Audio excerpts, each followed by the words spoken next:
Hello, BookTube. Well, it's a bleak and barren Sunday here at Hyde Cottage.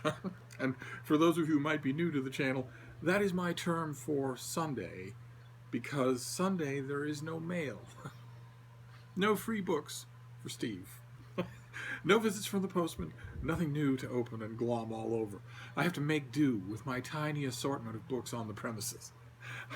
And as usual, to console myself, I thought I would do a tag, and I was actually tagged. I'm not just jumping on a bandwagon this time around. This is the Get to Know Ya tag, and it was created by Plots and Points, I think.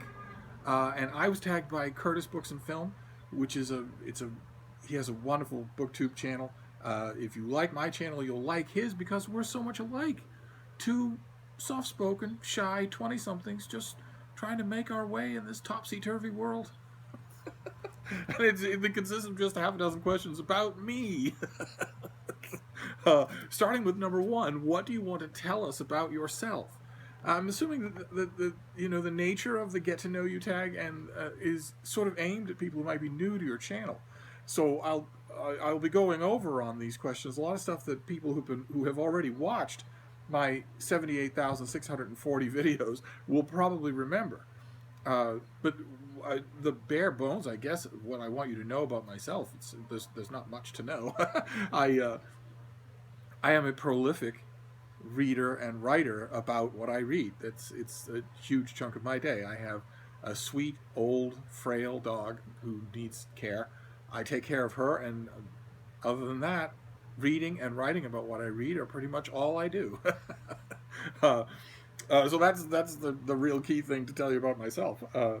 Question number two, who is your favorite author? In terms of not so much single book, but in terms of steady enjoyment across their entire body of work, that would be the Dutch humanist Erasmus. Not many people in the world have ever heard of him. Almost nobody has ever read him.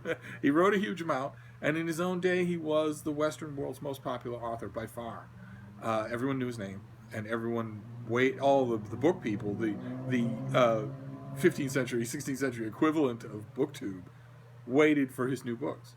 But I dearly love him. In fact, I love him even more as time goes on, because he's very transparent about his own ongoing life experiences. So he would be my favorite author, even though he's not really a BookTube answer. Question number three, what is your favorite movie? For me, that would be an oldie but a goodie. It's the movie The Lion in Winter, which was adapted for the screen from Jim Goldman's great stage play, about the tense love-hate war between England's King Henry II and his legendary, his famous troubadour sponsoring queen, Eleanor of Aquitaine.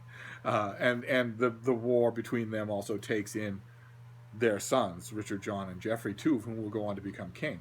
And it's just, I can't recommend it high enough. I just can't recommend it high enough. It just crackles with dialogue. There's Eleanor, who says to Henry, "Cruel? I want what you want. A son for a king. You can make more. I can't. And I'm cruel? For these 10 years, you've lived with everything I've lost and loved another woman through it all. And I am cruel? I could peel you like a pear, and God himself would call it just."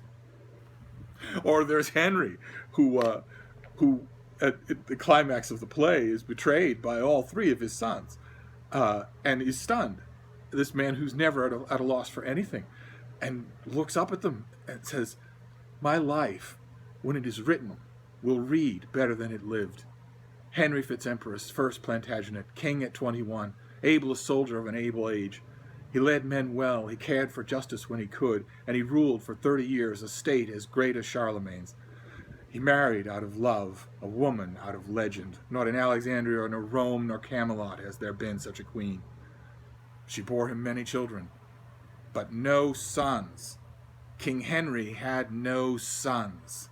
He had 3 whiskered things, but he disowned them. You're not mine. We're not connected. None of you will get my kingdom. I wish you plagued. May all your children breach and die."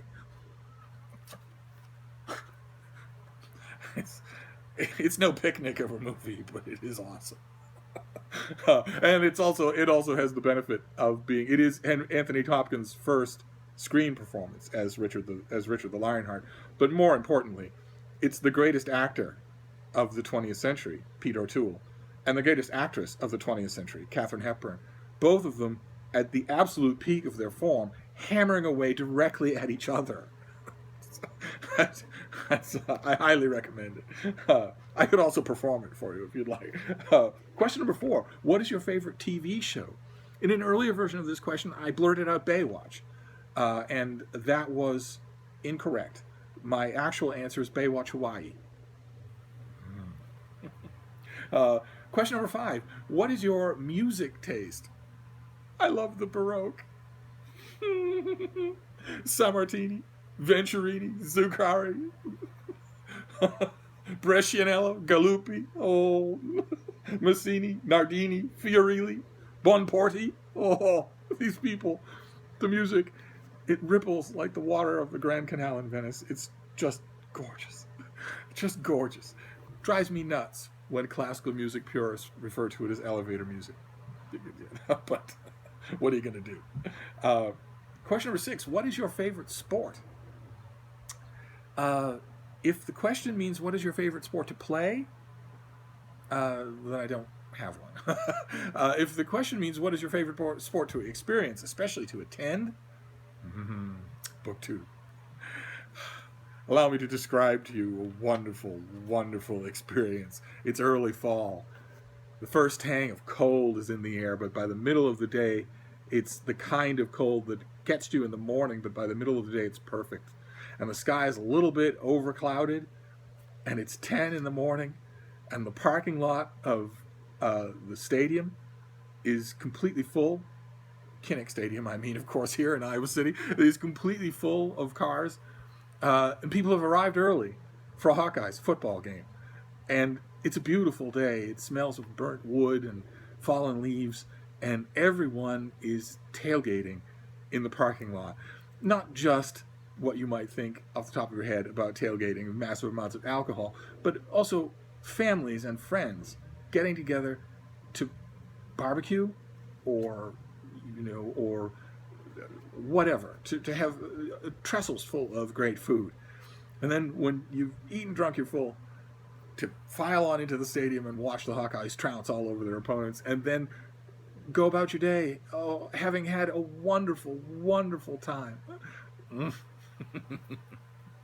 And also, if by sport we mean something that isn't competitive, then I'm afraid it would be another Iowa memory, which would be Ragbri, an annual bicycling event. Register's annual Great Bike Ride Across Iowa, the Des Moines Register being the register in question, in which thousands of people, hundreds of people, bike ride from one end of Iowa to the other. And, I did that for 7 years and absolutely loved it. So, absolutely loved it. It's amazing. Question number 7. Share your super secret ultimate guilty pleasure. I think I've mentioned it on this channel before, but I'll go ahead and mention it again. It's Bigfoot. It's Bigfoot. It's Sasquatch. I watch all the videos. YouTube is just a bonanza to what used to be. Used to be I would have to haunt the metal spinner rack of the dry goods store for the latest lurid pulpy paperback, which would have a grainy still from the Patterson Gilman film and nothing really new. Now you've got people tromping out in the wilderness looking for these things and making their own YouTube channels. I can follow it all. I can call up documentaries from all over the world. I find the subject fascinating. I admit I do.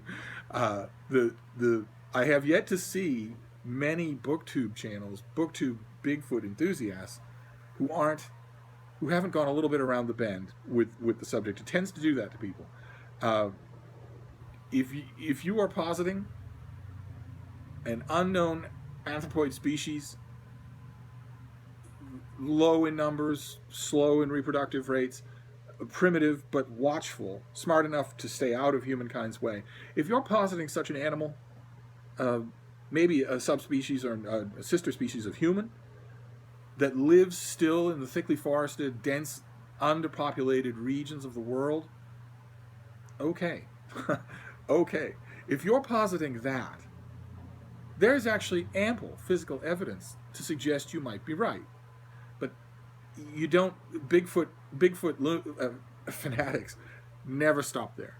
Instead, they move on from there and make greater and greater claims, and those claims are instantly dismissible. But the core question, is there actually something out there?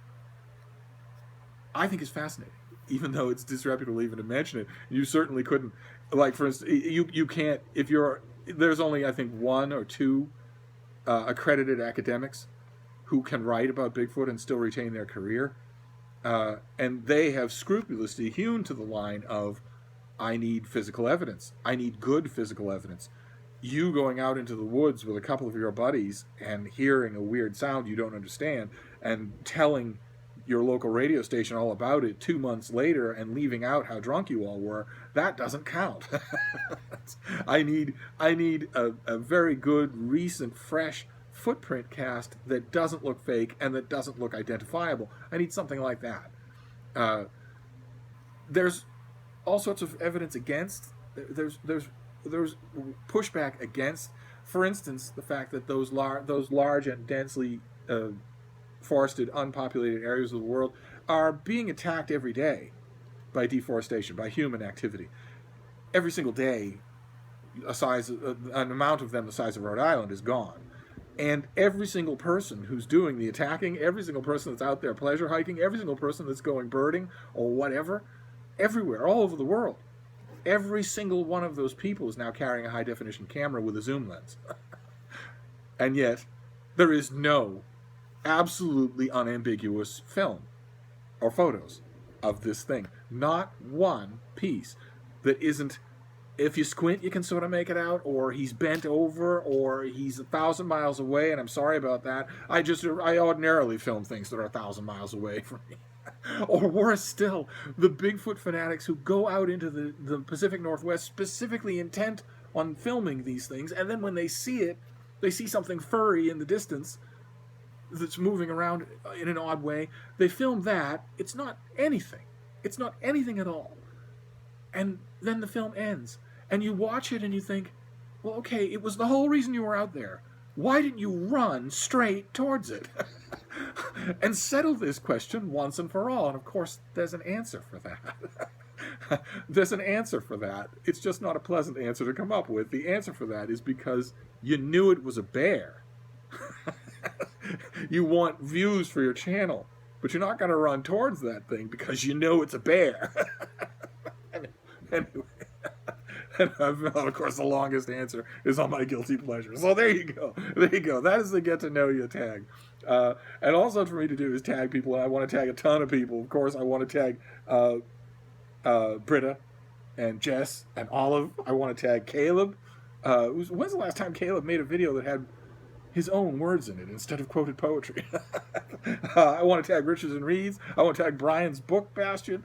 I want to tag Paperback Junkie. I want to hear, these are the kinds of nosy personal questions that I would want to ask you all over Chateau Thames Embankment and bad calzones. But if I don't get that, this will do. So feel free, anybody, to answer these questions. And I will see you soon. Thank you, Book 2.